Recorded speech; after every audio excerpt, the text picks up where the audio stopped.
Welcome to the From the 108 podcast, starring the drunk uncles of White Sox Twitter. He's a Twitter-like whore, an Instagram thirst trap, and your grandma's guilty pleasure. Beef loaf. A West Coast attitude in a decidedly Midwest body, My Sock Summer. And your host. He's sharing obscure music thoughts to give you time to hit the bathroom. Terezi E.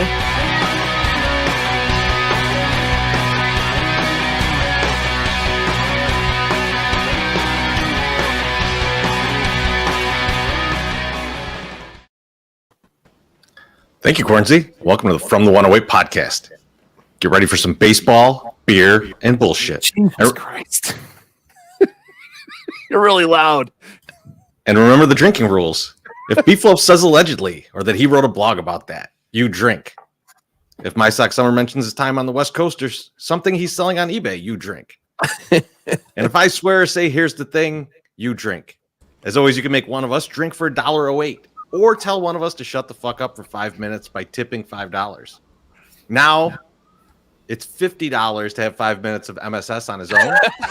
Because that is ultra premium content that we're not just going to give away ever Inflation, again. bitches. That's right. Inflation. You should charge $49.99. That's probably a better than...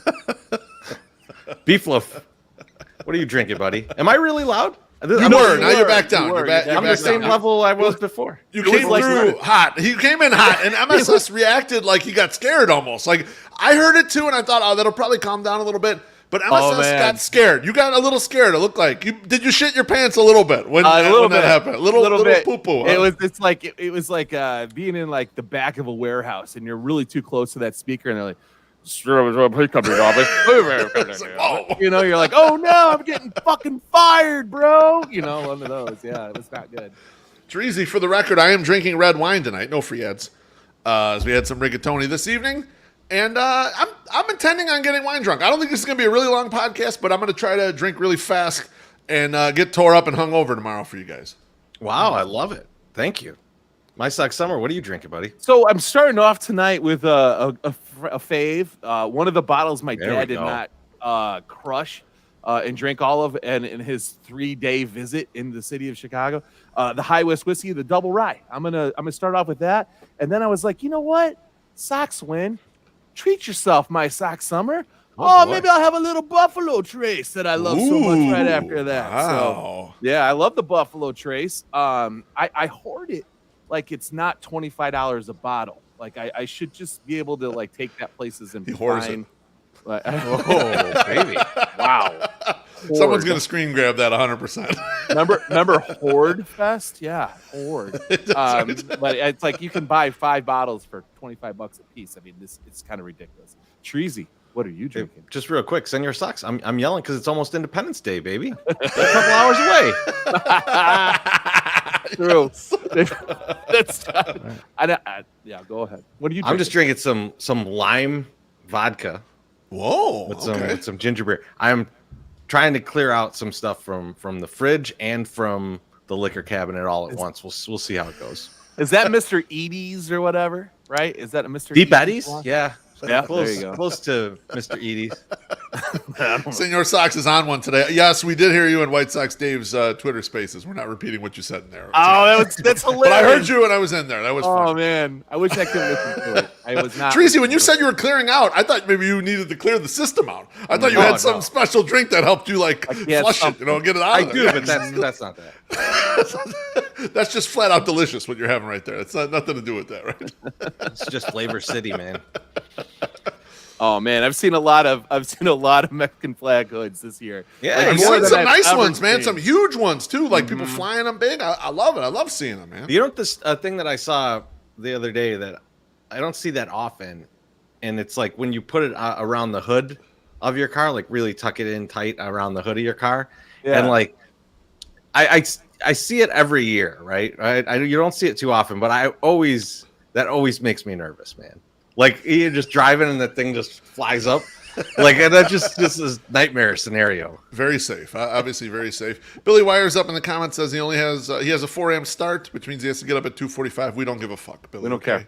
No one cares. No one wants to hear your sob story. It's like MSS blaming his kids for everything. Okay, you're blaming work. No one cares. Right? Yeah, we don't. I care, Billy. His kids and his work. He blames both. He blames both. And now he just adopted a dog too. He adopted a dog so he can blame the dog also. So like he's got a lot of excuses. You know? Listen, for a guy who's like, I need to get out of my house more, and then he's like, yeah, let's get a dog. Yeah, no, stupid. You love your lawn, and then like.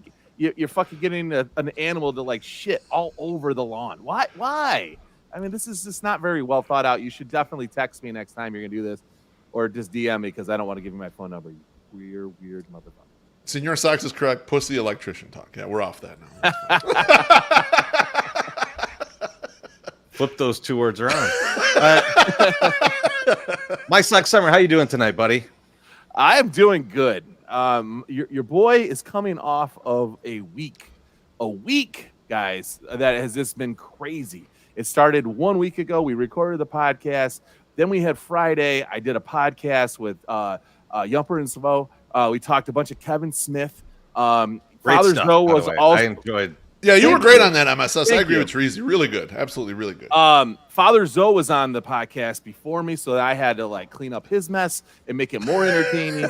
So they started me in the hole. So I had to come out swinging, and I know you guys enjoyed the beginning. The post-game show with us, just us talking, was so electric, though. It was just fun talking all sorts of shit about Aloha, Mr. Hand. It was the best time. We did a lot of talking about. They should record that too. They got a good show, and I like the way they do things, but they make some minor mistakes, and that's one of them. They should have just recorded all that too for later release. You know, clip some pieces and throw it out there a little bit later. You know, would have been great. So then Saturday, I'm like, I tell the wife, my wife's going out. Like she's got some plans with some people, you know, and I'm like, okay, well, I'm gonna stay home with the kids, and with me and the kids.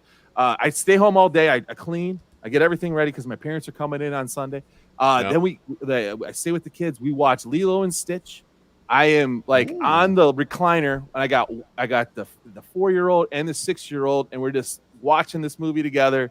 My oldest 6-year-old starts crying at the end of the movie. My other one, the little one, keeps telling me how much she loves me, and I was like, I miss these days because usually I'm like 6 makers drink deep at like a Sox game on a Friday night. So it's nice to have like a good Saturday night. It's nice to have a Saturday night at home. We ate some Little Caesars pizza, which was quite disappointing. But we watched a good movie. Cheers, then, thank you, buddy. We fucking roll out Sunday. We got 2 kids' birthday parties. We go to 2 fucking kids' birthday parties, which is insanity because it was a torrential downpour on Sunday. And I got out of the car and I got totally freaking drenched. It was ridiculous. Anyhow. Fun party, great party. Sammy Davis Jr. 5000 was there. That's always a fun time. You roll into a birthday party and you don't want to see that. No, people from White Sox Twitter, and you're like, ugh. And people keep asking me, and then he refers to me as My Sox Summer at the party. I'm like, these people don't know me as My Sox Summer. They know me as my government name, which Steve will blast all over the internet. Yeah, it's unfortunate. What a dickhead. So then my folks come in Sunday night. We fucking go crazy, Monday, we record with Barstool. I mean, in the morning. I go to the gym first, then I record with Barstool. And then we fucking go to Eric Clapton that night. Cheers, Brian. I'm on one. Brian. I'm on one, folks. I have been going since then. Folks were still in town. They left yesterday. Today, power washed the deck. It was great. It's a good time. I'm going to start staining the deck tomorrow. Going to skip the gym. Do some staining, and then I'm going to pick the kids up from school. Fucking guys, I'm middle-aged. I mean, this is it, right? This is like living the life, right? Like, my knees are hurting.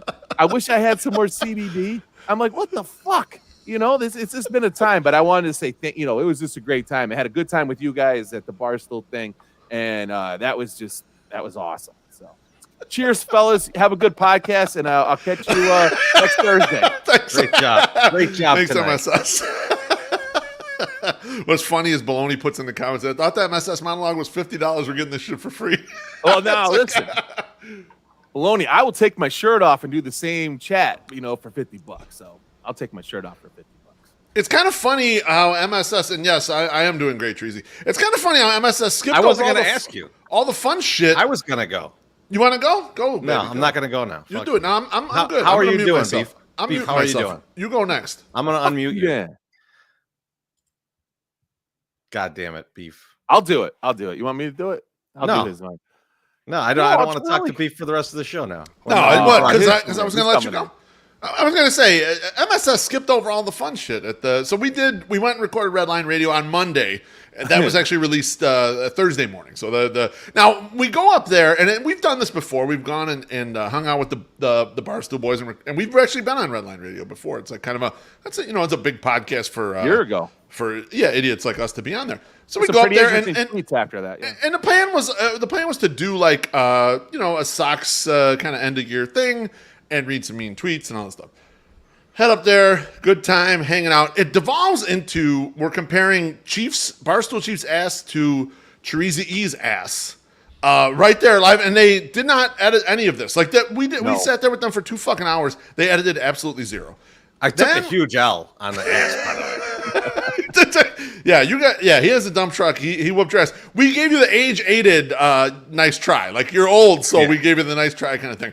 MSS brought a bottle of Jack Daniels that we just drank during the show. We drank Jack Daniels straight instead of like, you get a beer or whatever you're doing a show. No. This was like straight fucking Jack Daniels. After the show ends, okay, MSS little liquored up, okay. Dreezy and I are trying to leave. MSS is trying to grab everything that is not nailed down in this place. I mean, if we had a shopping cart, MSS had a shopping cart, he would have filled that fucking thing with stuff. Beef, you got to remember, it started before that. Because we had the bottle of Jack in the studio, and we're drinking the bottle that MSS Jack brought. He brought that. That he brought. Yeah. And then he goes to get a water. 108 merch too. Then he goes to get a water. So what? And he comes back from getting a water from the fridge with the bottle of Whistle Pig out of nowhere. And he's just like, he's pouring me and him a drink of Whistle Pig, and I'm just like, where did this come from? He's like, they got it in the fridge.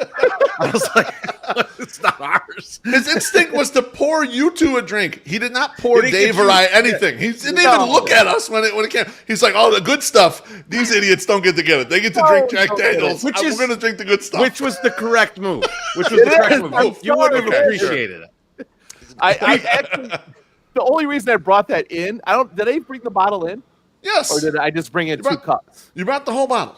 Okay, so my thought process might have been, oh shit, I better ask before I do this because it might be somebody's info. I didn't want to be like, oh, can I drink? I don't want to, fuck this up. But that's why I brought the bottle in, because I didn't want to drink too much of it. Because it's good. It's a 6-year rye, piggyback, Beef right? In his defense, in MSS's defense, no one there was drinking that shit. But also, in terms of you not getting a pull, if you opened a bottle of really nice wine at your house and MSS was there, you wouldn't even fucking offer it to him. No, you wouldn't even, because I'd offer it, but he wouldn't want it. He wouldn't take it. So I'm safe. I'm safe. I'm safe. So he would never take it. No, you should know I don't want it. You're kind of right about this, Treasy. You're kind of right. But I would offer it knowing he wouldn't want it, and so that I wouldn't have to waste it. He knows I would take it. He knows I would take this drink. If he said yes, you would just give a look, and then you'd kind of sigh while you're pouring it. Also, I was driving. Right. So this is a smart move from me driving. So anyway, finish the podcast. We're going.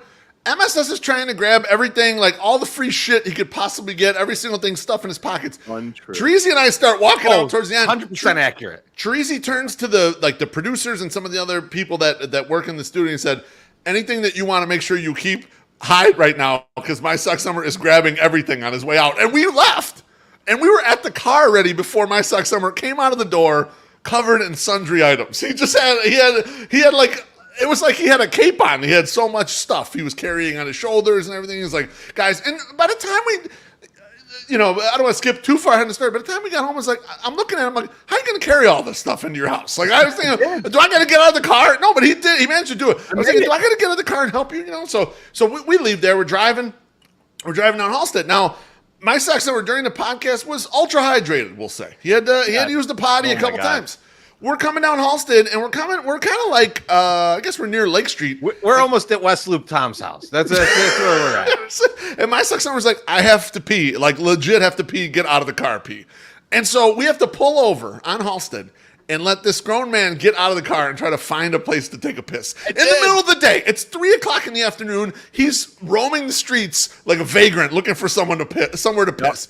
And Tracy and I pull the car over and whatever, and we're like, this motherfucker is drunk, and he's supposed to be going to this Eric Clapton concert. Yeah. And Tracy's like, he's never going to make it. He's not going to make it to that show tonight. And he was wrong. He did make it, MSS. I got to interject one thing there, though. When we're... MSS is like, man, I probably got to take a piss, guys.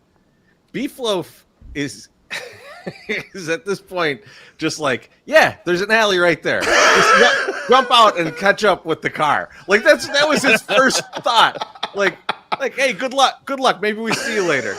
Like, I wanted to see where it would go. We're like a block away from like 100 restaurants. I wanted to see how serious he was. I wanted to see how serious he was. He was about ready to do it, and he was serious. He would have done it. So like, he was ready to do it, but he spotted a cop, and he's like, I don't want to get arrested for this. Man, I did actually go inside some. I wish it would have been the day that Darren Bailey, because it was right there too. It would have been the day that Darren Bailey guy was there calling Chicago a hellhole or whatever. If MSS would have been in the back with his BWC just pissing in the background.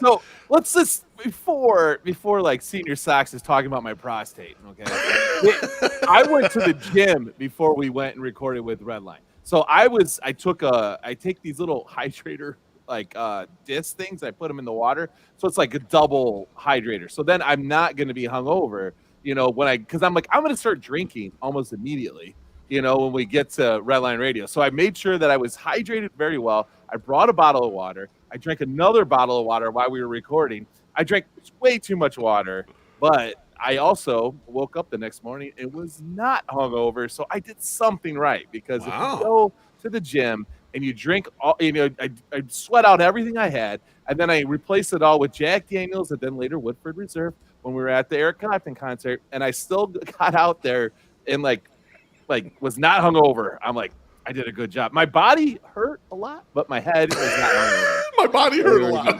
Yeah, we were good. I just imagine such a grind. If I just imagine MSS waking up with no hangover, with all of his new possessions in his arms on his bed. It's like the Chappelle with the money, where he's like, when I get up and leave in the podcast to go pee, because I just stopped at one time, because I had to go bad. I was like, before we get to this next segment, let's just pause so I can piss. And I was thinking, I'll be fine. I was not fine. It was about 15 minutes after we had just paused the podcast. I was like, fuck this. I got to get up and go again. So I get up and go. I don't hear what's happening. It's not like all the speakers in the place are playing what's going on in the main studio. And I hear it on the replay when I watch it or listen to it this morning. And you're like, Dave goes, can we talk about how my sack summer has a bladder size of a pea? And then you guys are like, he's like, have you ever been on a road trip with him? And you guys are like, no, we haven't actually. And he's like, man, he's the one that makes you stop all the time. And I was like, it's hilarious because he just foreshadowed the fact that I'm going to make you stop in the 3-mile drive back to my house. Exactly. How could he know that was exactly what was going to happen on the drive home? A short drive home. I mean, that was just insane. I'm listening to this, and I'm like, pressure washing, and I'm like laughing like a lunatic. I'm like, oh my God, that's hilarious. That's funny. But I do like that Jackie rightly pointed out that MSS drank too much Brondo. And that's what happened. That's what plants crave. I agree. I'm all here for idiocracy stuff. Oh, man. But thanks to those guys for having us on. It's the second time they've had us on. Very nice of them to share their large platform and let 3 idiots like us on there. And I listened back to it. I think you did too, MSS. It didn't lag at any points. It was laughter all the way. We're cracking jokes, making fun of each other. So it was kind of a fun. We almost brought the 108 podcast over there, kind of. So that was nice. I felt a good representation. Always good to get a hug from Eddie, too. Top 5 hugger. Oh, my God. He is. Absolutely. And Eddie was not going to listen to this, but Eddie, we don't care about your joke. That was a funny joke, and I didn't even know what he was talking about. Like in the beginning when he's like, "Oh, I made a joke and I feel really bad when I made it," but he came in and told us that was too long of a podcast for a team that's not going to play the playoffs. Hilarious. That was deserved by Treasy. How you doing, my friend? Yeah, not great. Not great. What? Why? I think we got disrespected a little bit on the internet. So, really? yeah. So Okay. You guys remember? I think it's like a year ago or so, or maybe longer. Chuck Garfien, he never come out to the section, right? When he was in the park, never come out to the section. Yeah. And then like there's a weekday rescheduled game or something that we're not at. He shows up in the section, right? Oh, where are these guys at? This is behavior I would expect out of Chuck Garfien. Yeah, that's right. That's whatever, man. I did not expect it out of our friend Alyssa Bergamini. Oh, Pull that shit. Overt bullshit right there. On a weekday day game. It was like Costanza when he is trying to avoid the girl, and he gets a call, and she's like, "I'm at work. Give me a call back." And he calls her at her house. Like that is exactly what Alyssa did to us. Total lack of respect. That is disrespect. I agree. Lack of respect there. I'm steamed about it. All right. I don't blame you because you can see us, man. You can see us. I better get to play bullshit Plinko at some point towards the end of the season so that I could win an autographed item from Mark Kotze. No, you're totally right about this, Treasy, because I called her out previously. As I remember when Joe Binder, Sox on 35th, came to town. Now, Joe Binder has never been to Sox Park. Like ever. He shows up now. Okay, he did come and pay his respects to us. So I'll give Joe credit. I'm not dissing on Joe here. But all of a sudden, Joe is getting the game show or whatever. Fucking, he's get the trivia questions. Lucky that he was the one fucking guy up there. Totally rigged, man. Alyssa's rigging it against us. I think it's like kind of a battle here for popularity around the 108 tournament. No, I'm going to put her in and give her a hard matchup and let her get her ass whooped in the tournament. That's how you get even. You get even. Well, not me. No, because Mailman Jack and all the people that follow us forever, they're like, oh, vote for Alyssa. Dumbasses. I knew I'd get that was the swing. That was the swing from there. But I like Alyssa, but this is bullshit. I agree with you, Treasy. This is total bullshit. Listen, when Joe came through, though, you can't say shit bad about Joe because Joe's dad would kick your ass. No, Joe's dad was flexing on us. Yeah, he's like Joe's security. Not Joe Biden. Not Joe Biden. Not Joe Biden. Joe Binder. Binder. Joe Binder's kind of he's the architect of the Sox on 35th, but he's kind of like not really in there anymore. I think he has some legitimate job, so he can't he's a silent partner now. He's kind of like that. So he's got a puppet regime. Are you saying that Jordan Lazowski is a puppet? Is that what you're saying?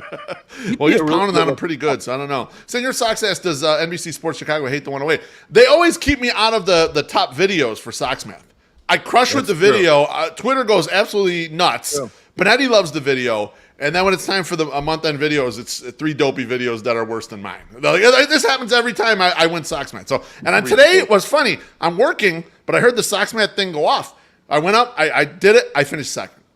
And even Sean Anderson's like, oh, man, it was almost you today. Like, you almost won. And some person with no followers and only follows 4 people won and beat me by, seconds. Oh, so man. Upsetting, man. I need to get my ass back in there. It was a bot. It was a bot that knew the answer. If they're looking for someone to do the video for them because they're not a human being, they could always buy a Cameo. We'll do it for them. Yes. That's right. Beef, I normally don't do this. But, you were telling me about something before the show started, and I was so intrigued by it. I want you to just tell everybody because it was just so weird. Like I can't stop thinking about it. Okay, to be totally honest. I'll bring this up. So I happen to see this on Twitter, and it's a GQ article, and apparently the brand new fad men in general are getting more cosmetic surgeries. Cosmetic surgeries for males are up tremendously, and the one new surgery that's happening is men are going in for surgery to increase their fucking height. Yes, taller. Not dong height. Just not length. Actual height. Not length or girth. Fucking height. And they're getting these titanium nails. Here's the procedure. You go in, you get your fucking femurs broken, which is ridiculous and dangerous in my personal opinion. Then they put in these titanium nails, and by remote control, they grow it 1 millimeter a day for 90 days. And reading some of the GQ article, and I can put up a link to it on Twitter just so you guys can take a look. The guy went through all this shit, 8 months of pain and popping pills and shit, and he went from 5'8.5" to 5'11.5". No one's even gonna notice. Does anyone know? If you're 5'9" and you go to 5'11.5", does anyone give a shit? Does anyone even notice? Just wear taller shoes or something. Honestly, that's what I was gonna say. I think they probably just think you're wearing boots. They're just like, oh, did you get some boots or something? No, I went through excruciating pain for 3 months and I'm still on crutches a year later because I wanted to be slightly taller. Slightly taller. It's weird though too, because you would think, all right, fine. There could be some instances where this makes some sense. Let's say that you're some basketball player, and you're like fringy, like college player, and you're like, this would help you stock to play professionally, right? Grow 3 inches or something like that. No, this is Joe Blow who sells insurance. He's 48 years old and he's like lives in the suburbs. Like, what the fuck is 3 inches of height going to do for you? Like, I don't even understand any of it at all. Like, this is so fucking stupid. Beef, you know what I just keep thinking about? Because after you told me, this just keeps going through my mind. I hope that it gets detected when you're going through airport security. Because, like obviously, people have, like, metal in them, right? From, like, different surgeries and things. Yes. And someone's like, oh, yeah, I had hip replacement surgery, and, like, you're like, oh, shit, okay, This asshole comes up and he's like, I want to be taller. So I got metal in my legs. Marginally taller. Jerry O'Sullivan says, just buy Timberlands and never take them off. And then Baloney says, Doc Martens do the same thing as the surgery. Exactly. And the TSA agent at that point has just got to be like, frisk this guy. Fuck that. There's no way. That's a bullshit story. You don't have robot legs to get 3 inches taller. Because like the guy's going to be. Imagine someone telling you I had surgery to be taller and they're like my height. Like, exactly. This is like, why? It didn't what work. The hell's the point? It didn't work. From the article, the surgery, $75,000. So who has 75 grand laying around White guys. to enhance their height 3 inches? 3 Old white inches men. fucking taller. It's And so Old stupid. white men. And buy all new pants. This is wardrobe. This Obviously, is a it's not. $75,000 and $300 surgery. It's not. It's also like it's not proportional. It's all leg height. It's only leg height. Like you're not growing anything else. Just the legs. Like you got stilts on. It's so stupid. Like There'll still be a pear on top of some fucking toothpicks. I get it. Love, maybe we don't disrespect it, and Shreezy even too, because he's of average, right? We're tall guys. We don't respect it. We've had it. We don't know what it feels like. It's true. To be a short person. So what we need to really do is contact Wally Money and find out what the fuck's why he would do this. MSS, the guy in the guy story probably would do it. The guy He in the wears story Timberlands a lot, so I was an understand why inch he's shorter doing than that. me. The guy in the story was an inch shorter than me. It's not like he was 5'2", right? And he was like, and they're like, we're gonna make this guy 6 foot, and it's gonna look weird because it's all legs. No, he went from my height. He went from like slightly short, an inch shorter than me, to an inch and a half taller than me. Like, really, who cares? Bad job. Just comb your hair up a little higher. Like I don't even understand this. Like commenter asked, did White Sox Dave get the surgery? No, because you know what? Here's another thing about the surgery though. People, when you come up, like that's part of your whole character, your height, whatever it is, and that's how you grew into whoever you are. So like, it's weird to get taller when you're in your 40s. It's really stupid shit. Like for a lot of reasons, and it has no positive effect. I get the idea of like, when you're young up and coming, there's like the whole thing with the CEO thing. Like the CEOs are generally taller than average height, right? Okay, for whatever fucking reason. Fine. If you're 22, maybe you think about something like this. It's weird, but you think about. But if you're in your 40s. You're married already. You're way into your job. You ain't getting nowhere. Like this 3 inches isn't gonna like pop you up 4 spots in your job. Like what? This is stupid shit. When I saw this, I was like, this is insanity right here. I want to find out that the guy doesn't have $75,000 to spend either. Like he's like, yeah, my son not going to college because he's in hock right now. I needed to be slightly taller than Therese E. And this is where we then you want us to pay off those student loans that your son took out because your dad got some stupid selective elective surgery. Fuck that shit. No, I don't. Now I totally changed my mind now. You were good with it, board. but now you're worried that the height Now surgery is killing it. You might be right. So a commenter says, I think heels would be acceptable. Very classy. This is what I told Treasy before we went on. We were talking about this. I said, just be like Prince and wear some heels, man. That's it. And there you go. You're taller. What the fuck? I don't understand this one bit. Like, and Prince was like 4'8", so he was a midget. He was a little guy. So I mean, I get it. Prince was also super talented and could have any woman he wanted. Like he didn't really even need the height. Just woman work with what you got. Woman or man, Prince man, he had 108 height gain. That's what we'll do this year. 108 height gain. See if I could gain 2 to 3 inches of height with just my hair.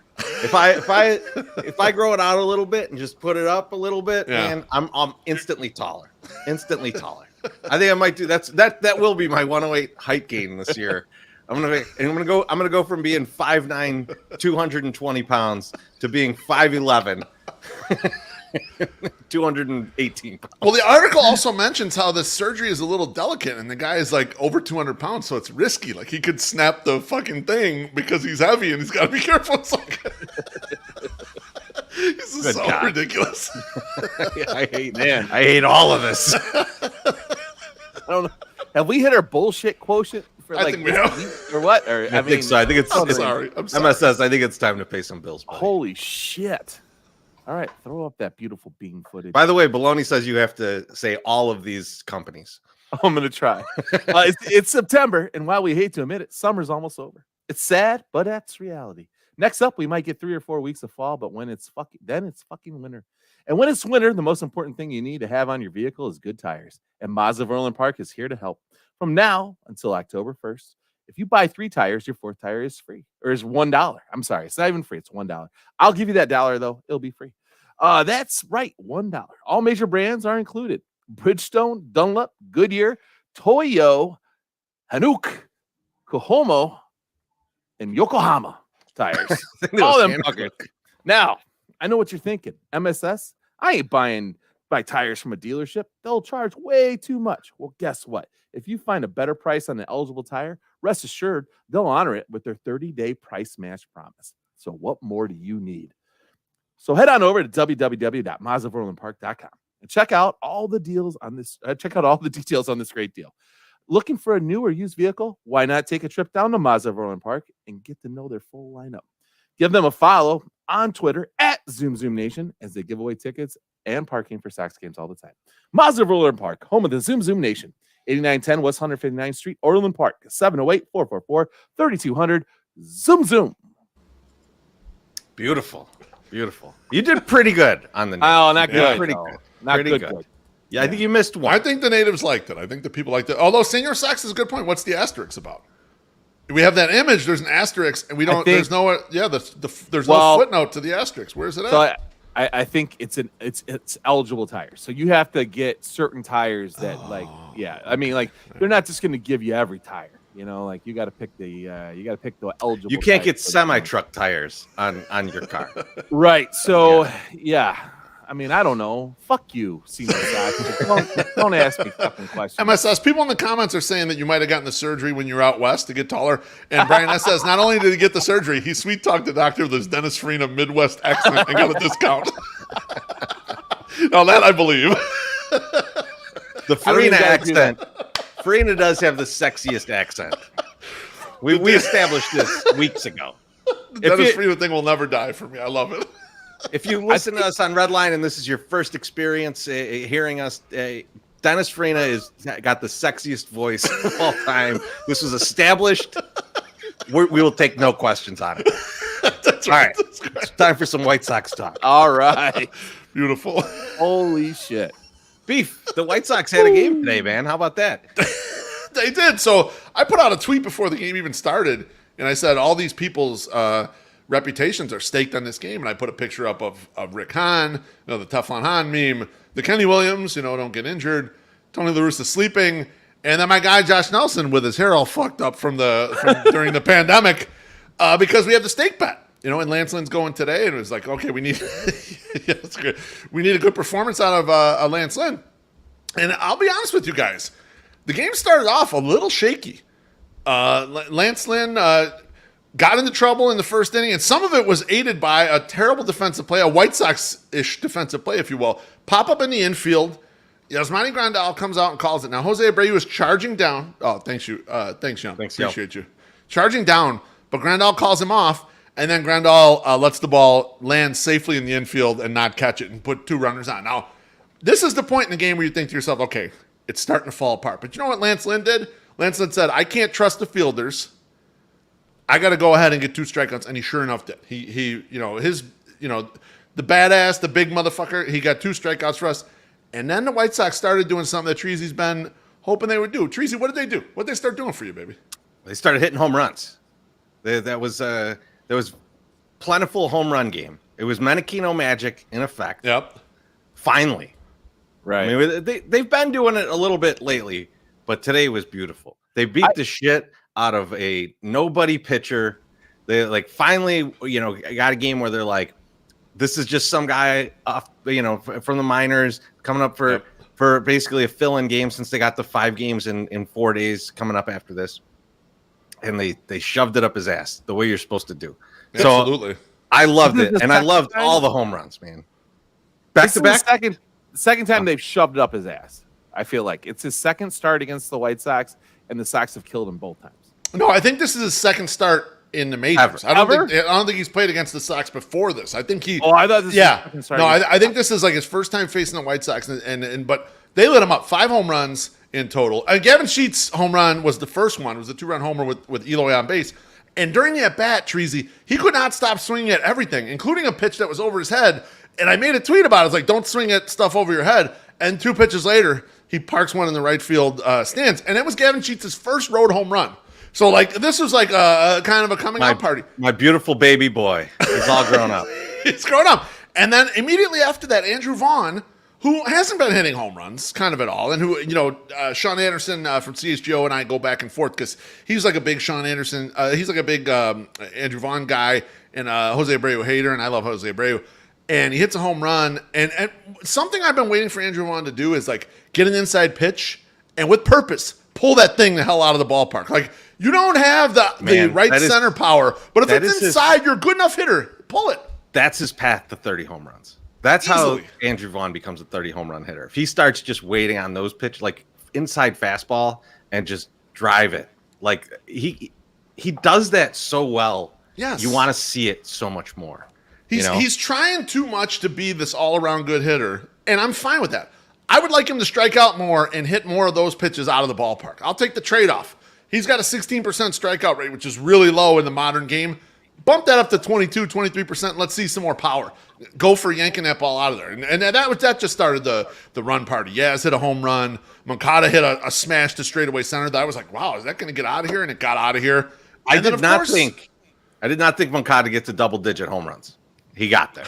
He's got 10 homers. He does. He's suddenly got 10 homers. It's starting to come through. And then Elvis Andrus, who has been on fire since he got here, hits a home run. Like, the guy cannot stop hitting home runs. Someone put the graphic up. It's Chris Kamka. He has as many home runs as TA. In 24 games, he has 5 home runs with the Sox. 6 with the one today. I think today was it today the 6th? Okay, yeah, I think today's the 6th. Yep, so 6 in 25. 6 in 25 games. Absolutely That's ridiculous. Insane shit. Question for you guys. Watching this, a couple things. One, it looked like MSS, you're getting buddy. I know about this. I got to do that. I forgot about this. I didn't even tell him I was sending him shit. I just said I'm gonna. Cheers, Gordo, and you're muting MSS. Beautiful. I muted him mid-sentence. I was so proud of myself. So it looked like Tito wanted to go with his starter here, Hunter Gaddis. That's a weird name. Hunter Gaddis, as far as he could, because he was wearing it already, but he couldn't. He could only go 12 outs with him. He had to come in with Brian Shaw or whatever. Which is great. You want to get in that bullpen because they got that long weekend. That's right. Push them because they got the 5 games against the Twins. The other thing I noticed for the steak dinner bet, which is now back in question, I thought I had this thing locked up. So here's the bet. Me and Josh Nelson, Lance Lynn's got to get to 108 ERA plus. Lance Lynn entered the game, and the ERA plus is just a measure against the league. Average is 100. Entering the game, Lance Lynn had crept all the way back up after a shitty-ass start to 98, so right below league average. And then he had a good game today, 6 1/3. When he left the game, he only had 1 run. And they brought in Aaron Bummer. I'm not going to lie to you guys. I was rooting for Aaron Bummer to let the run in. It was 7-1. I'm like, Aaron Bummer is going to let this run in, and fuck Josh. We're gonna win the steak bet. And sure enough, Aaron Bummer did what he always does because he lets everyone's runners in. He lets that fucking run in, even though Elvis Andrus tried to make a great play in the hole. That was such a good play Elvis Andrus made, and just by a hair, he didn't. It was like a half a step, really. He didn't get him out. I was pissed, and then I saw your message to Josh of we got that running.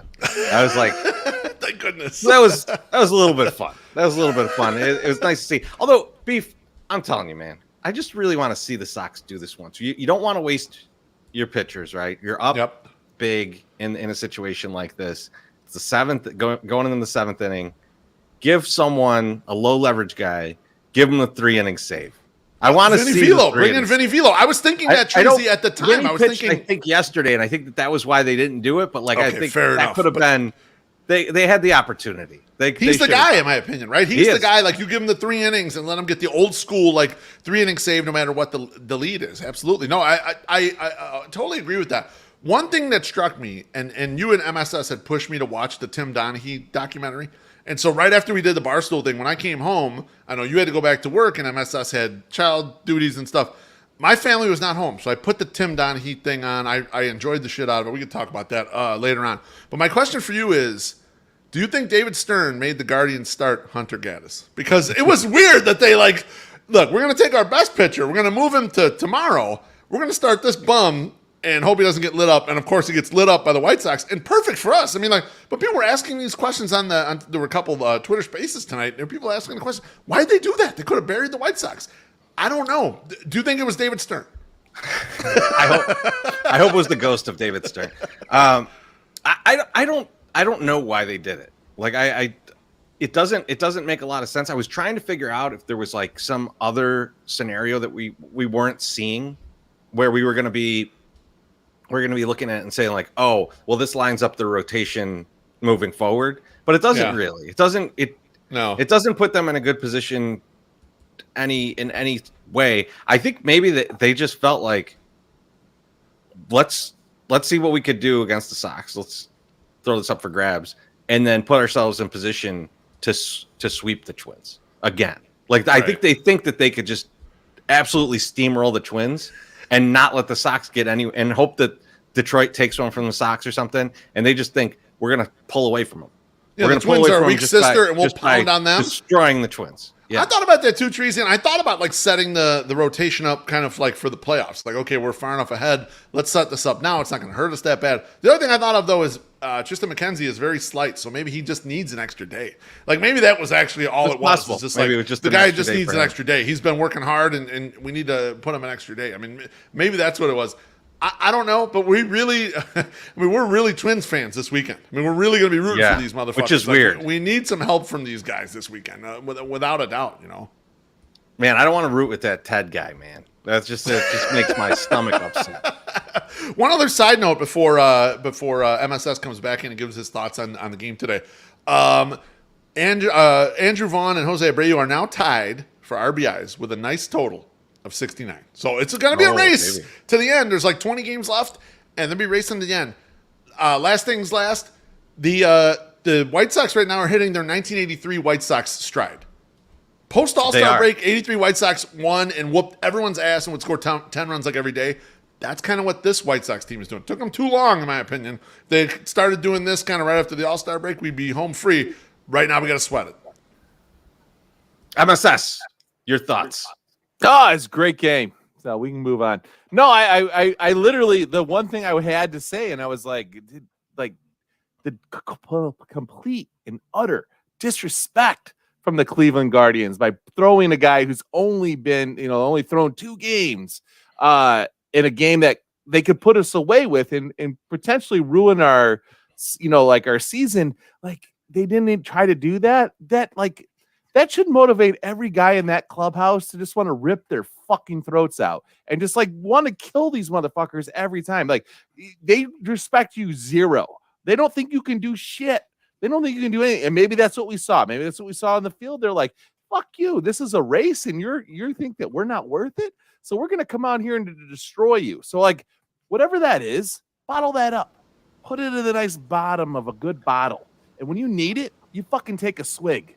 All right? And because that's what you need to do the rest of this fucking season, White Sox. You fucking painted yourselves into a goddamn fucking corner, and now you need to fucking win every fucking game. So let's do this, and you can do it. Well, go ahead, Treasy. MSS, put yourself in the position of a fan of the Guardians. Right? So, you're coming into this game, and you're let's step on the throat, and they bring this guy in to pitch. Are you... What are you thinking there? Oh, I mean, I would be very pissed, especially if I was a knowledgeable baseball fan that liked the Cleveland Indians. But the goddamn, I'm sorry, the Guardians fucking fan base has been like totally disrespected so many times. They are fucking like, I mean, I can't imagine that this even like raises their pulse just a little bit. They're just like, yeah, I mean, this is absolutely what they would do. Like, they're not going to try to kill this team. They're just going to be like, well, we'll save these guys for the Twins. They respect the Twins more than they respect us. And that is something that it's like, I don't know, man. That needs to be something that they remember as they go through, because it's fucking. We gotta read this comment. Mackenzie needed the day off to get the height surgery. He's now 6'11", 140 pounds. That's so true. I mean, he is so skinny. Like, watching him out there is like absolutely insane. It doesn't shock me that he might need a day off just because of like wear and tear. But you're right, MSS. Like, I'd be pissed if I were them. I would be pissed. Like, under my I think there's a lot of on the internet, not of Guardians fans, just like normal, like especially for Sox fans. They like trust that Tito Francona is like the smartest man on earth, and they forget that he got ran out of town in Boston because they shit all over themselves because he couldn't control the clubhouse and everything went wrong. Like, of course, even the good managers make really dumb decisions, and this felt like one. And I'm grateful that he made it for us. I'm happy because we're still alive right now. Leave that door open. Leave that door open just a crack. Yeah. Isn't this like you take a risk, right? You gamble and whatever. But I think that the only difference would be in this case is that you had a chance to really fucking like do a team dirty and make them have to really, really work. I mean, this guy could probably go and pitch against the Twins and maybe have a little bit better luck than with our fucking lackluster lineup that just can bomb the shit out of baseballs. I mean, what the fuck? I just don't get it. Like, I would be way less afraid of any lineup that Minnesota would put out than the guys we have. I mean, my God. You know, Jose Abreu almost nailed like a third home run in that second inning. And it was just like it almost was there. I mean, this is like you saw the writing on the wall, and then they're like, "Hey, we're gonna make this kid wear it for a little bit." Yeah, welcome to the major leagues. You know, he's probably making like sure did. Was probably making like $375,000 this year, and he just got embarrassed and lit the fuck up by the White Sox. I mean, that's really nice of you guys, but and the fans hate him now too. The fans hate him because he's losing 100%. The division lead for you. Like, I hate that guy. Like, yeah. So speaking of division lead, speaking of the end of the season. Yep. I want to look at how this season is going to end, and I want you guys to give it to me in movie form. So tell me the movie and its ending that is going to be the rest of this season. And MSS, I feel like you've got something you're dying to tell me. I want you to go for it. I mean, this movie was great. I saw it in the theater. It was shocking at the end, you know, and it's something that like has stuck with me like all the years, even after watching it. And this is probably how the White Sox season is going to end. And that movie is M. Night Shyamalan, greatest movie ever, The Sixth Sense. We're like thinking this team is alive this whole season. They've been alive. We were like, look at them. They're improving. They're doing better. And we're going to get right to the end of the season. And we're going to find out this team has been dead the whole fucking year. We knew they were dead, but we talked ourselves into them not being dead. And we're just going to realize it's going to be just like Bruce Willis in that final scene. He's just like walking around with his heart like this, you know. You're going to have Wally falling down. You're going to have King Nam grabbing his chest. You're going to have, you know, Aloha Mr. Hand shaking his hands. And we're going to be like, they've been dead the whole time. Or there was no way they were going to make the playoffs. And that's how I feel like it might happen. You know, but today was nice. But I don't get what that means. What does that mean? So does that mean that they never had a chance? They never had a chance. Yeah. We never had a chance to make the playoffs. We never had a chance. A long time ago. Always out. Way back then, they got killed by the guy that broke into the house and boop, boop, boop, boop, boop. You know, we've been fucking dead. We've been dead this whole season. We've been sleepwalking through this whole thing. We try to get it at the end here. We're probably not going to get it, but that's when the Sox are going to figure out, you know, hey, listen. They're actually fucking dead. Sox fans are going to figure out they've been dead the whole time. You know how shocking that was? Yeah, that was. You know what's worse, MSS, is the people who said, "Oh, I knew that was the ending." Those people were no, they did not. So full of shit. People said that. People were like, "Oh, I knew it at this point." I was like, "No, you did not." Unless you called it when you were watching it and someone was with you, I don't believe you. Beef, that's what people are going to say, though, with this. Like, if they don't make the playoffs, they're going to be like, I knew it all along. I knew in the offseason. I knew in the offseason. Sure. There's going to be a lot of that, yeah. Double win for the old MSS right here, all right? Double win. Fans are going to say it, and the team's going to say it. We've been dead forever. That's right. Beef, what movie you got here? You know, my tenor is much different. I do not feel like we're gone and dead. I'm going to choose the 1996 comedy that I know is one of my Sock Summer's favorite. I know it's one of your favorites, Treasy, and it's definitely one of my favorites. And that's the movie Swingers, starring Jon Favreau and Vince Vaughn, with complimentary performances from Ron Livingston and Heather Graham. At the beginning of this movie, you think Mikey's the money, and that's kind of the way we thought about the White Sox. We thought they're the money, and then as the movie goes along, things go wrong for Mikey. And Mikey doesn't look like he's the money anymore, much like the White Sox. The White Sox haven't looked like they have money for the entire year. There's lots of ups and downs, but as you get towards the end, they become grown up and grown up and grown up, and they happen to meet the voluptuous lady Lorraine at the bar. That's what the White Sox are doing right now. They're getting into their Lorraine arc. And you realize that what you thought at the beginning and what the friends were saying the entire time, the White Sox were as money as we thought they were. And so I think that's how it ends up ending. And so all the stuff that we went through all along helped you become more money. And the White Sox do it and get to the playoffs. That's how I see the arc of this story going. I love it. It's and thank you for the drink. Bless you, Carmen. Mike sucks. So I'm in a similar vein, but a lot gorier. Okay. So I'm gonna go with, and this is a 2005 film. I feel like you got to go to 2005. Yeah, that's a good choice. Oh, wow. So sorry, spoiler alerts if you haven't seen it. Play how yeah, good idea. The Devil's Rejects starts off very bad for everyone involved. A very bad start to the day. Yep. And then it's messy all along the way, and now we're in this burning building. We're all tied up.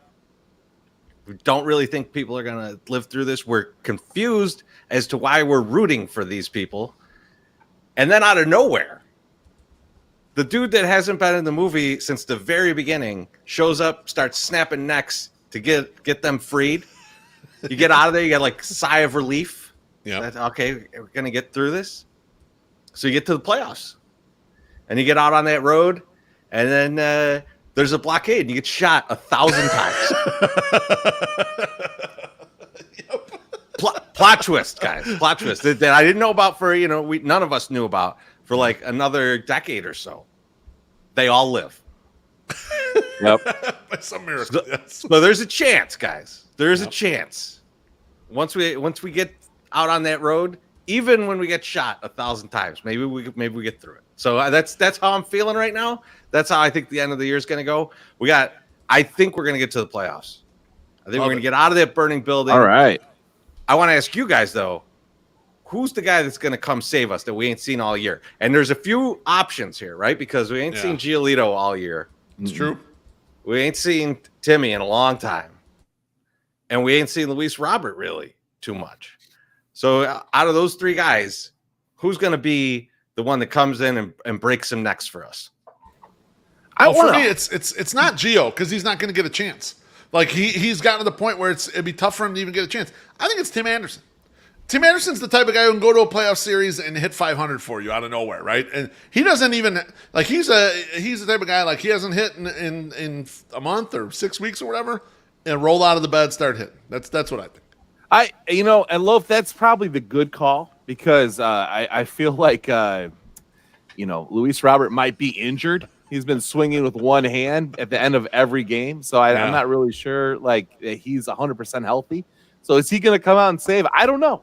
Maybe this is an elaborate ploy by Luis to get pitchers off his scent, and then he's just going to come in and start smashing the ball. I don't think that's the case, but I just that's rough.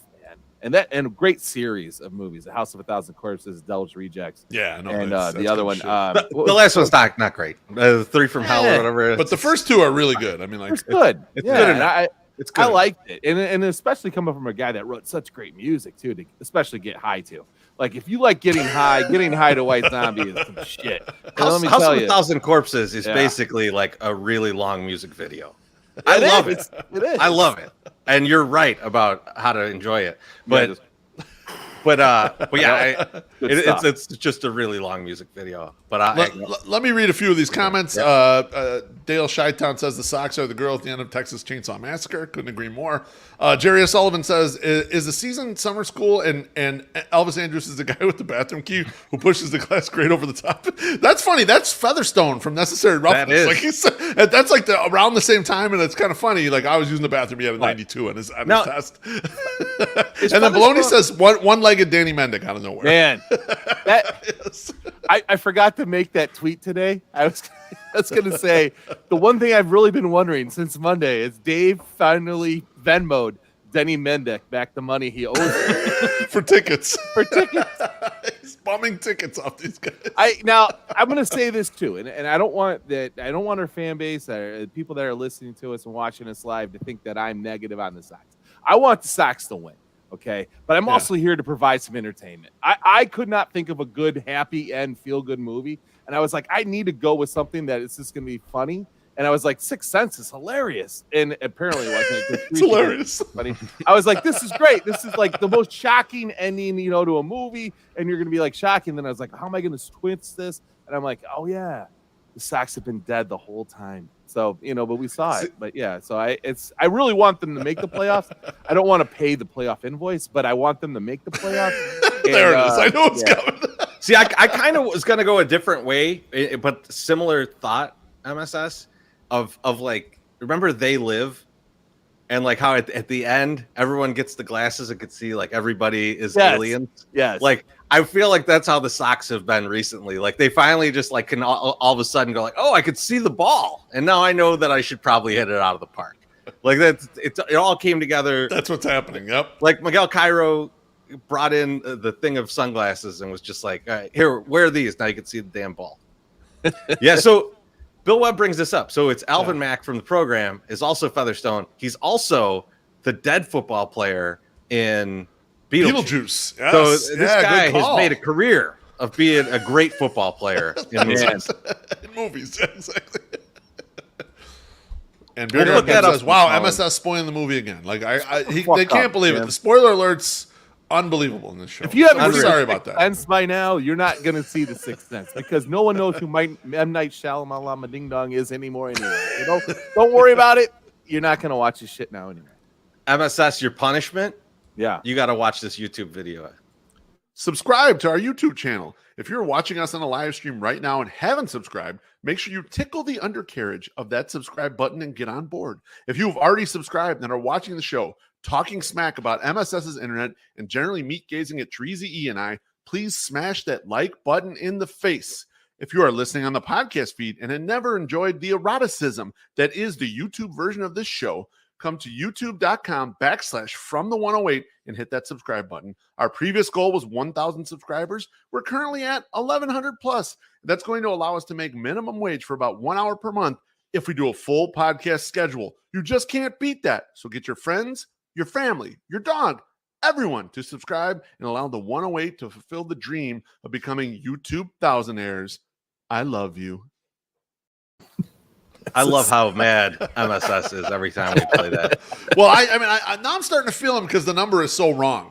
Like the number is almost 1,400, so it's not 1,100 anymore. Wow, a whole 300 more. Yeah, that's good. I mean, that's good. We're getting more subscribers. It's good for you, right? We'll work on the comments are burying you right now. There's like Senior Sex said he was going to watch a movie tomorrow, and Beer Garden Jim said he's just about to watch the movie. He's going to delete it from his queue. Thanks MSS. So they're down on you right now. Sixth Sense. They were ready to get in on it, and you spoiled it all. So I was in college when that movie came out. That was a long ass time ago. That was in the 90s, bro. That was 90s. I feel bad because they had actually talked about this. All of us were going to get together for Zach's birthday, and we're gonna watch it. All right, it's time for some more Sox talk, guys. And the only way that I want to do some Sox talk right now, because I feel like all the subjects that you're hearing about recently, I'm tired of them, man. Everything's worn out. So we got to bring something back. We got to bring it back so that we can talk about the Sox in the only way that we know how to talk about the Sox. Bringing back the horny meter. Yes. Absolutely perfect. All right. We're in the mud. Now, first up on the horny meter. At MSS, I'm starting with you, buddy. Okay. Miguel Cairo. All right, so you guys know how this goes, right? We have to pick out our my little thing that I'm going to say how horny I am, and I'm going to give you how horny that is in the I'm a little too drunk for that. All right, so anyway, how I'm going to determine call an audible. Go ahead, you're out of there. How I'm going to determine how horny I am is what type of restaurant I would take this person to in the hopes of getting laid. So this is the most vanilla thing, but also most relatable thing that I've ever done for the horny meter. I apologize. I will have a weird one next time. This time, I'm going with the vanilla thing. Miguel Cairo. This is where I'm taking Miguel Cairo in hopes that maybe he will give me something a little extra. A good burger joint with a good beer list. Okay? I don't know if he's the thing. I don't know if he's the one, but I know that I like him and I know that he's fun. So I'm going to take him to a good place and show him, hey, you're better than McDonald's. Let's go to this nice burger joint that's up in probably some north side fucking place. Pay $22 for a burger, and then here's the nice beer list. Pick a stout, my man. Let's have some fun and see where this goes. I imagine MSS's little black book in the back in the day, and it's got a girl's name and that says better than McDonald's. BTM. It's in parentheses, Treasy. It's in parentheses BTM right next to it. Just in case she sees it. You don't want to know. You don't want her to know how you're rating things. Oh my God. Beef, how about you? Where are you at? All right. So tonight I'm going to go TV and movie starlets, specific for you guys. And for Miguel Cairo, it's Jennifer Coolidge in American Pie. That's right. Stifler's mom jumps onto the scene late. You're not really sure if this is Mrs. Right, but it's definitely Mrs. Right now. And Miguel Cairo is exactly what this fan base needs right now. So you're going for it. You got to. And there's shit break is in, and we're in. This is how we're doing Miguel Cairo.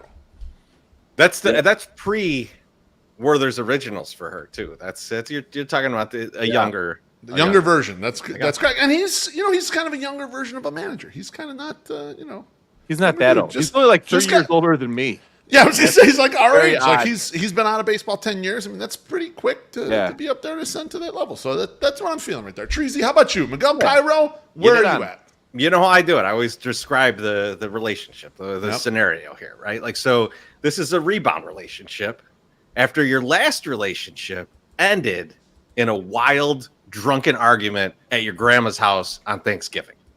So regardless of how great Miguel is or isn't, you're feeling all right now. That's where you're at. You're just this is good right now because it was really bad just a minute ago. So that's where I'm at with Miguel Cairo. There's no question. I mean, Miguel Cairo kind of fits that. We don't know, but right now it looks pretty good. We'll reserve judgment later. We're going to enjoy the shit as it's going. See what happens. I'm having a good time right now. Right? Yeah, exactly. Having a good time right now. All right, up next, Beef, I'll start with you on this one. Okay. Romy Gonzalez. For me, Romy Gonzalez is Maria Conchita Alonso's character Louise in the 1988 film Colors, where she starts off seemingly nice, unassuming lady when she's dating Sean Penn's character, Danny McGavin, but things go sideways. And it turns out she's homegirl Pac-Man. I like what I see right now, but I could see Romy Gonzalez diving into the Danny Richard bin of nothingness. I don't know where it's going. It looks okay, but it could end up being really bad. And I want to avoid it, and I'll never want to say I was a fan of Romy Gonzalez. Hey, man, Pac-Man had a good time for a couple weeks. That he did. That's all we need. That's all we need right now. That's all we need right now. All we need right now. My Sock Summer. How about you, man? Where are you at with Romy? I'm laughing at Bill Webb's comment, which is this broad is definitely Bennigan's worthy. And then it says late 90s MSS.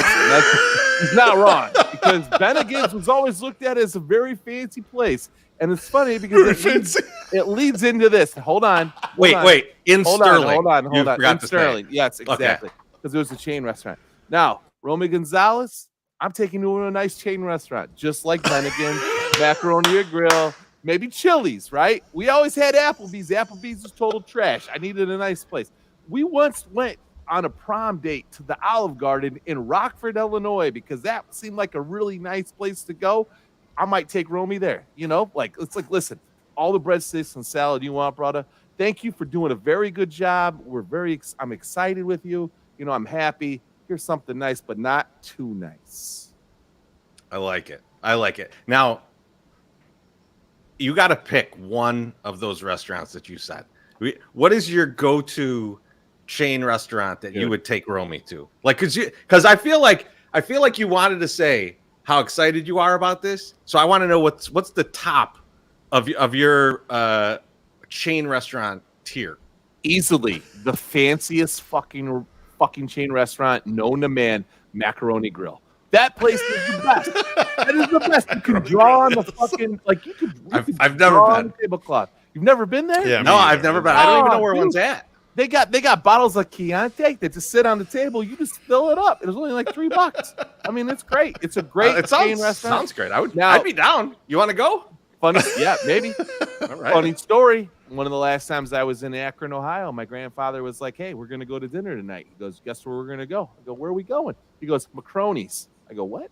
And he goes, "Macroni's." He's like, "This restaurant, it's really nice. You want to go?" And I was like, "Yeah, I'll fucking go." So the whole time I'm like going, "What the fuck is Macroni's? I don't know what the fuck Macroni's is. I don't know where we're going." And we pull up, and I literally audibly said, "Oh, macaroni. Okay, yeah, all right, Macaroni Grill. Yeah, Grandpa, yes.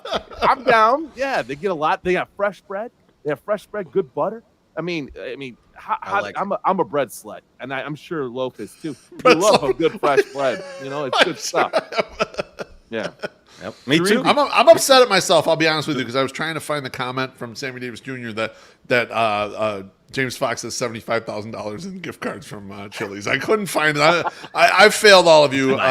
Yes, it was fun. But Dustin says there's still Bennigan's in Des Moines. Yeah, Des Moines got a lot of that stuff. So like so my wife is from Des Moines, so we go back there. There are a bunch of those chain restaurants there. We don't hit them so much because the downtown in Des Moines is like gotten fancy all of a sudden. It's got a bunch of foodie places. So there's a lot of great places to go for dinner in Des Moines right now. I will tell you, back in the day, working downtown, working as a messenger, so I didn't make shit. I made minimum wage basically.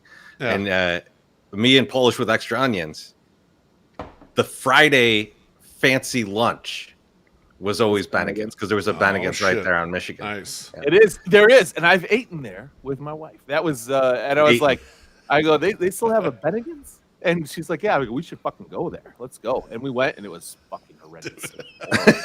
Not good. Don't go there. Don't go there. Cheers, Gordo. Thanks, Gordo. Appreciate it. Hey, I'll send you a shirt this week. So I promise.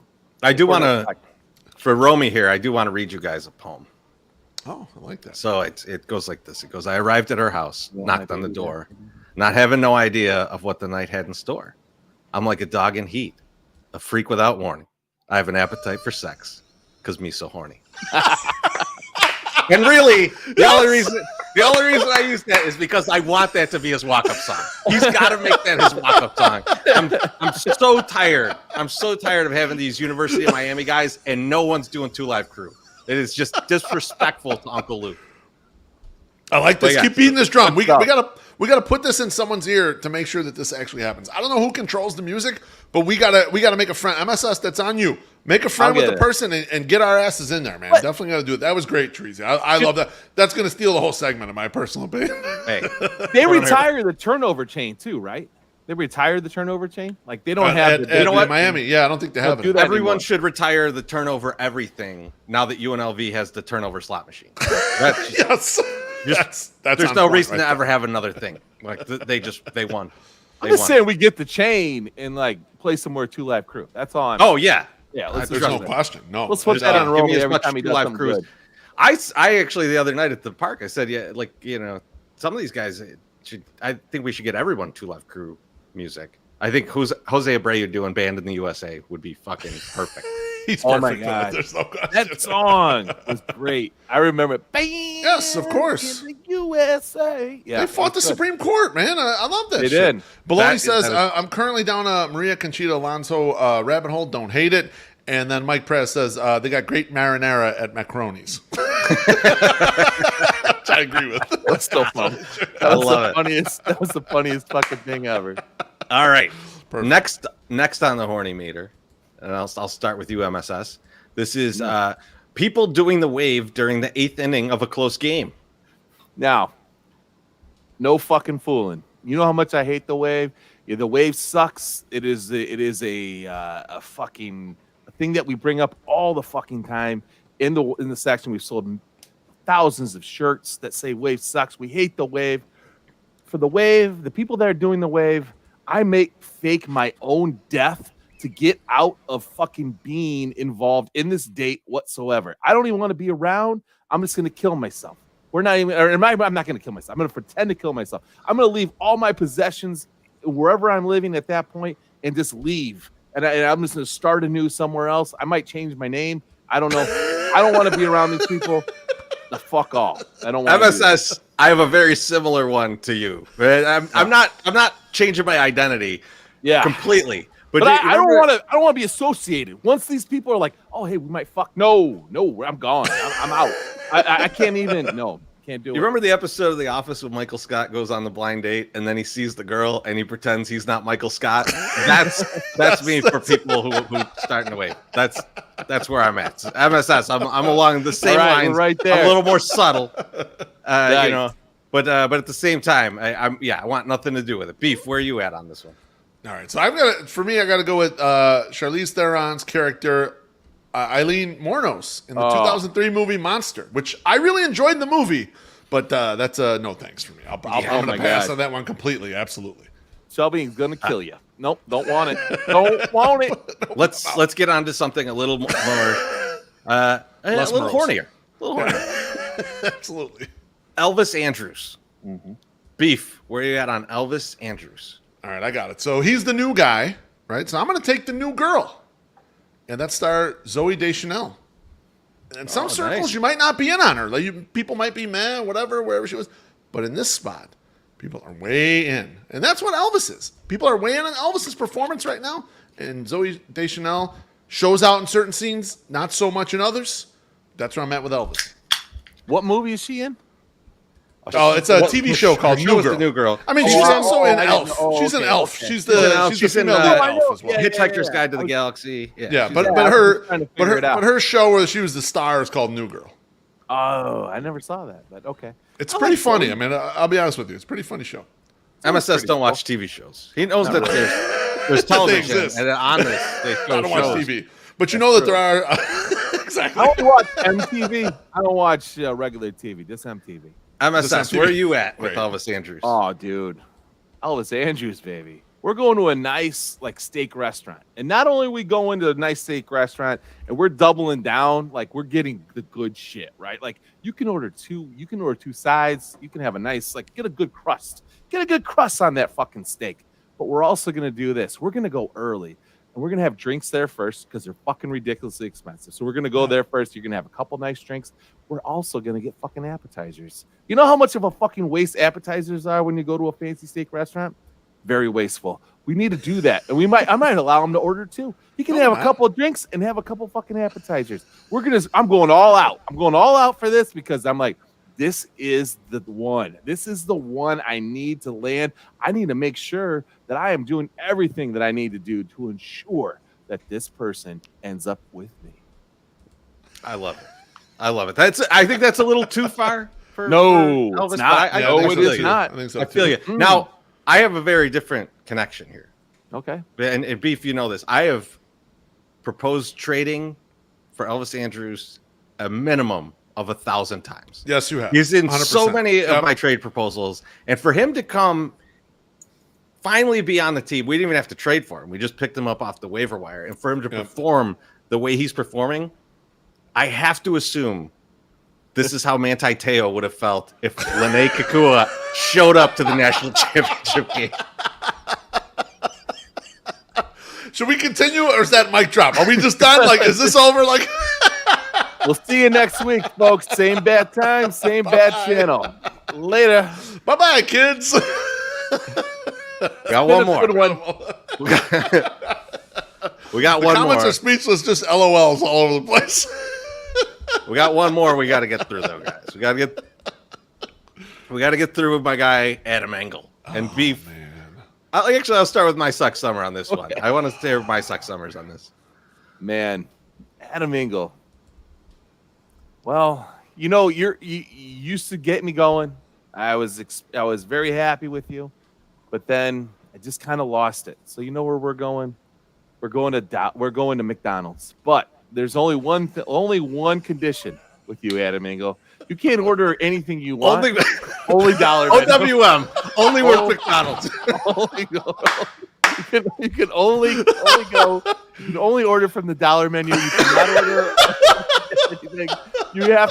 You can only have that. That was it. That's it. Like you can have like a double cheeseburger. You get 4 nuggets. You get 4 fucking nuggets. Get that you 4 can't even get a drink. I'm gonna tell you. You know what? That McChicken. That's all you got right there. There's no unless they have that 99-cent drink special. You can't get a drink. You have to drink water. That's where we're going. I still like you because you serve a purpose, But like, I mean, I'm really not really concerned. This is more of a.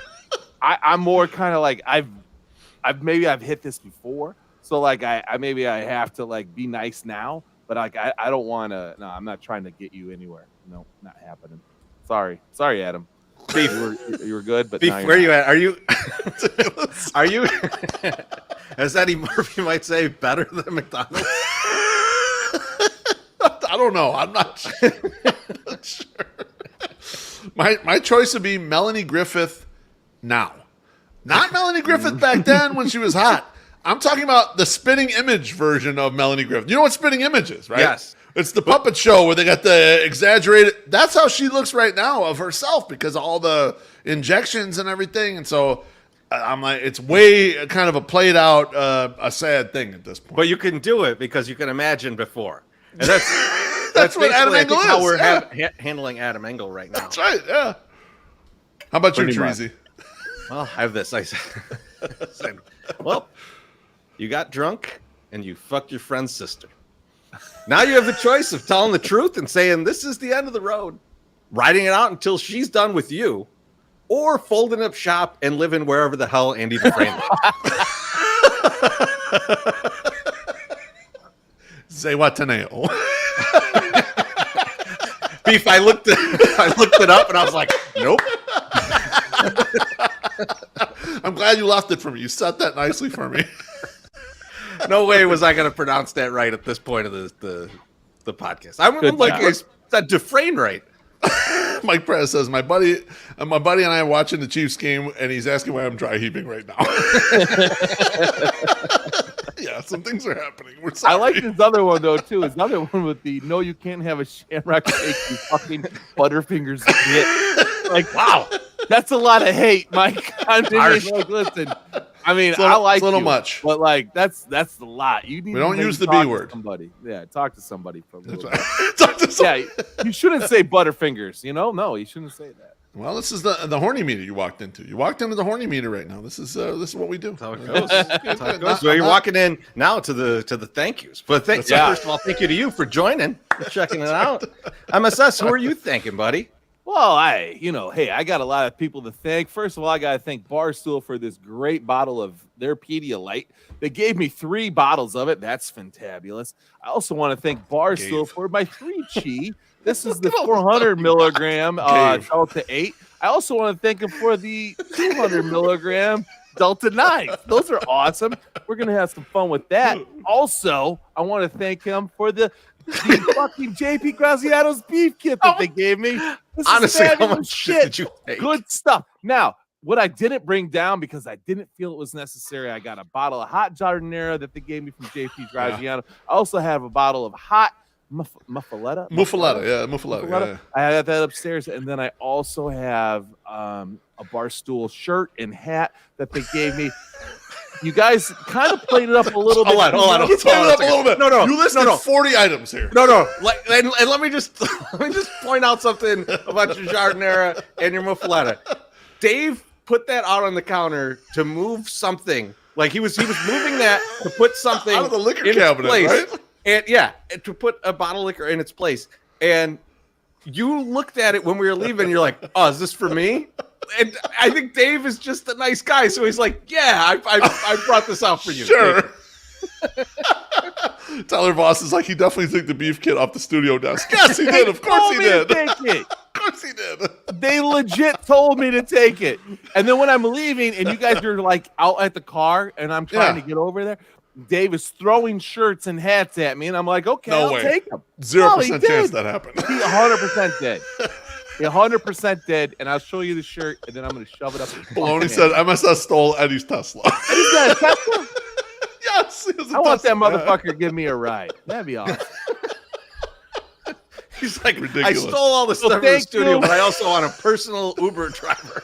So thank you, Barstool, for all the fun stuff that you gave me from coming on your podcast. Fucking ridiculous. Fucking Appreciate ridiculous. Those are all his gifts. And the piggyback ride that we drank at this place, the 6-year piggyback ride. That was awesome. I They were can't like, wait till the next take time that bottle. I was like, nah. MSS comes to my house and I gift him a TV. Beef. What were you thinking? I'd like to thank my lovely wife, Mrs. Beef, because we're going to celebrate 20 years of blissful marriage before the next podcast. We're going to be going on vacation. Thank you. Appreciate that, boys. One piece of advice for all of you out there, make sure you marry well. Right? That's the secret to a good life. Everyone tries to figure out the way. Just get yourself a good partner. Just get someone who's got your back, who's ride or die, who is with you no matter all the stupid shit you do. And I've done a lot of it. And Mrs. Beef has always been there with me. So thank you to her. And cheers. And 20 years is a long time. And a lot of people say it's hard work. But you know what? With my wife, it has not been hard work. It's been a fun ride. We're having a great time with it. And so cheers. Yeah, cheers, guys. That's cheers awesome. to you guys. That's amazing. What about I haven't done many things in my life 20 years other than drink. So, you could tell how healthy I look. So I wanted to actually thank you guys because you guys are going to be doing the playback tomorrow night. Yeah. With Sox Machine at 6 p.m. I'm probably going to be getting drunk with my guy Vinny Baseball because we're going to see Sunny Day Real Estate tomorrow night. Oh, damn, nice. And you know what? Is it right? The show starts at 11. But I have a feeling we're going to get out there, get after it early. So I don't think I will be on the playback for much time at all. But also, I want to just thank everybody for joining tonight. It's a lot of people in the comments. I just really enjoyed all of this. And we will see you guys very soon at the park. I mean, we got some series coming up. So just everyone get ready for it. We're coming down the stretch. Oh, what's up? No. Before we get done, go ahead. No. I'm done. I was about to hit the end of the show. Folks, just go to our website. Go to FromThe108.com. Click on the side link. There's a link to our merch shop. We have a Goodfellas T-shirt in there that we're doing a pre-sale that ends tomorrow. Okay, I ain't gonna make extras. Okay, so go in there and do it. We have this shirt in there, the Southside Performance Tee. We have what Treasy's wearing, which is the baseball, beer, and bullshit shirt. That is available at the shop. We have the 108 T-shirt that Loaf has on, but not in white because we never made those for regulars. Those are only for specials. So we have all that stuff available on our merch shop. Please go check that out. Please buy the fucking Goodfellas shirt because if you don't, fuck you. I do not want to hear you in 3 months saying, why didn't you make more of those? I really want one of them shirts. Fucking order the shits now. It's a fucking lightweight T-shirt, just like the GFY shirts that nobody ordered either. So please go get one of those. And then we also have a performance, long sleeve performance hoodie. It's got a little hood on it. This is the shit, guys. I'm not even kidding you. We're probably never going to do this again if you don't fucking order this. So fuck you. Order it now. Let's get in there. Let's make this happen. In true Goodfellas fashion, fuck you. Pay me. Pay me. Good night.